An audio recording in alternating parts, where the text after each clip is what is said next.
مسكت في جوزها وكانت هتسيب البيت، وكل ده بسبب صندوق هدايا جالهم من السعودية وتحسوه كنز علي بابا. صدفة ومحمد مسكوا في بعض وكانوا هيخسروا بعض بسبب صندوق هدايا، فيا ترى ايه اللي حصل؟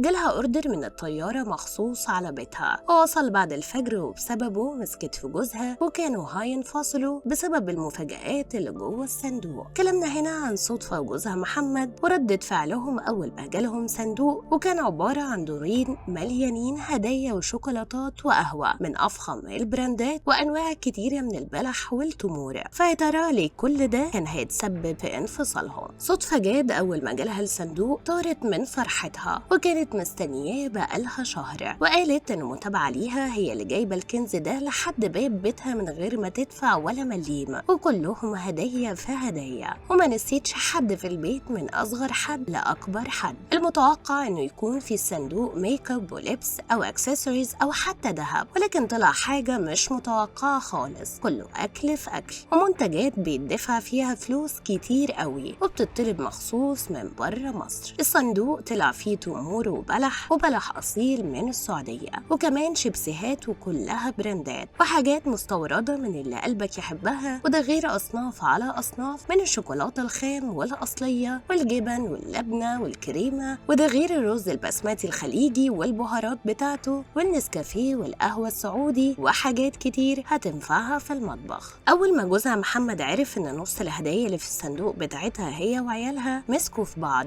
وكل واحد يقول دي بتاعتي، وصدفة تقول له لا بتاعتي، وفضلوا على الحال ده يجي نص ساعة، وهنا تحسه اتحول 180 درجة واعترض ان ملوش حاجة في الصندوق غير الشوكولاتة، وقال لها ان ده ظلم وحرام، ومسك في صدفة لدرجة ان الصندوق كان هيبقى سبب في انفصالها، ورمى الحاجة اللي في ايده على الارض وقعد يصوت فيها، وهي مرضتش تسكت، راحت مسكت فيه وزقته في المطبخ، وبدل ما كان هيبقى الصندوق الهدايا ده كان هيبقى الصندوق اللي هيوديهم لمحكمة الأسرة، وكل واحد عايز حاجة من الهدايا، وهي حاولت تراضيه بشوكولاتة، قال لها طب هاتي حقي ناشف دلوقتي من الهدايا دي كلها. ومش بس كده، دي كمان عملت مشروع أحلامها وحولت مطبخها بعد ما كان أونلاين لأرض الواقع، وعملت مطعم كبير على النيل وزباينه بيجوله من كل حتة في مصر، وده لأنها بتعمل أكلات ومشاوي وكلها فيها ريحة الأكل البيتي، ودايما تقول إن العز اللي هي فيه من تعبها وشقاها، وبتخاف من الحسد، لدرجة إن آخر مرة لسه بتعد الغوايش الذهب كانوا داخلين في يجي 16 غويشة، لقيت كذا واحدة اتقسمت نصين بسبب عيون المتابعين والحسد. وحتى لما الهدايا اللي جات لها من السعودية ملحقتش تفرح بيها ومسكت في جوزها، والبيت قلب نكد من العين. فيا ترى في النهاية ايه رأيكم في الهدايا اللي جات لها؟ وتفتكروا ممكن فعلا صدفة وجوزها يعملوا كده في بعض بسبب هدايا ولا لا؟